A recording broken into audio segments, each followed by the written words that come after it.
Trump says Russia is not helping with North Korea. Washington's President Donald Trump may have found another whipping boy when it comes to reining in North Korea.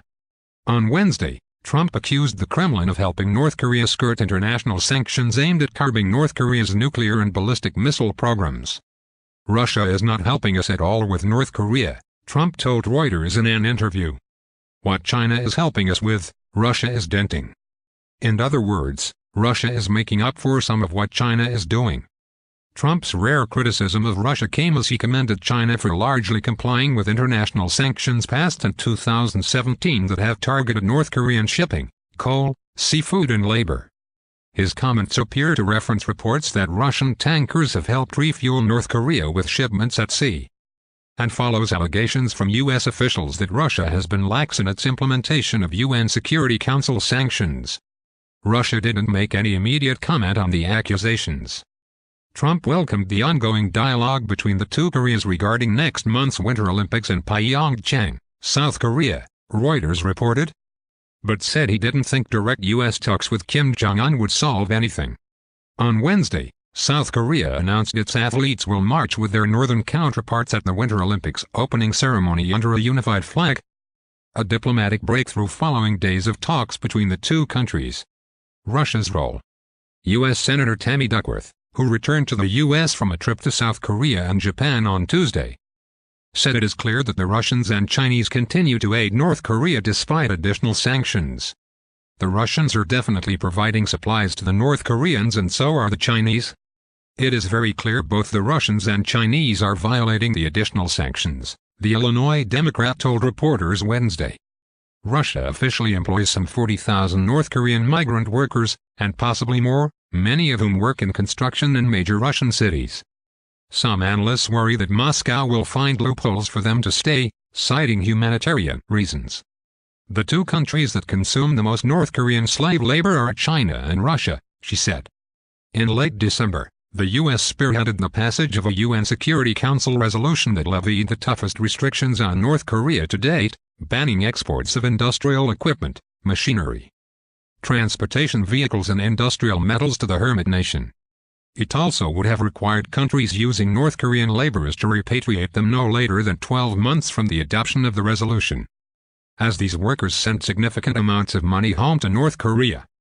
But Russia stepped in, issuing strenuous complaints, and as a result the deadline was pushed back to 24 months. Marshall Billingsley, the Assistant Secretary for Terrorist Financing at the U.S. Treasury Department, showed a U.S. Senate panel in September how a handful of vessels were skirting sanctions by transporting illicit North Korean coal while traveling between China and Russia. Billingsley also said North Korean bank representatives operate in Russia in flagrant disregard of the very resolutions adopted by Russia at the UN. Closer every day.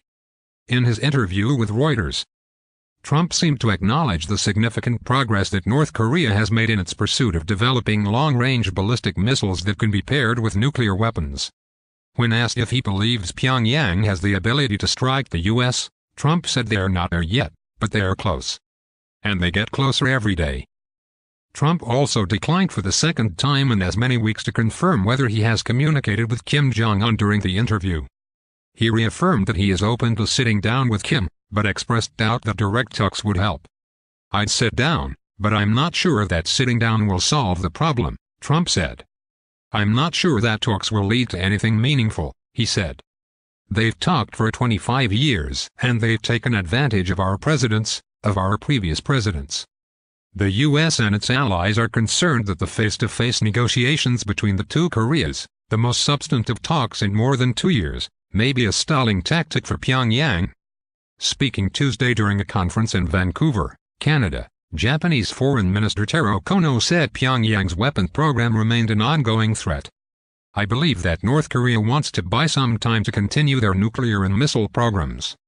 U.S. Secretary of State Rex Tillerson said Tuesday that it's crucial for the international community to continue its current pressure campaign against the Kim regime.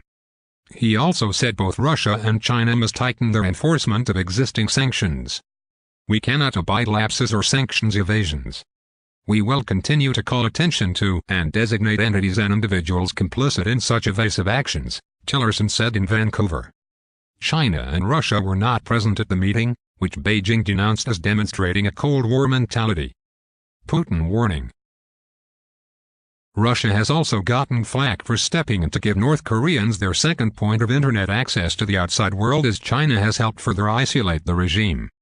Pyongyang had been reliant on China for a connection to the outside world, but in October, the North Korean monitoring Project 38 North reported that Russia's state-owned company Transtelecom had provided Kim with a new internet connection. The outreach happened just as the U.S. campaign to cut North Korea's access to the rest of the world was gathering steam. Russian President Vladimir Putin has offered vocal support for the North Korean regime and has publicly questioned the efficacy of sanctions. Speaking at a September forum in the Russian city of Vladivostok, Putin condemned what he called Pyongyang's provocative nuclear tests. But he said he understood North Korean concerns and offered a warning to Kim about what happens when leaders give up their nuclear weapons. North Koreans know exactly how the situation developed in Iraq, Putin said, pointing to the U.S. invasion of Iraq in spite of the country abandoning its nuclear weapons program.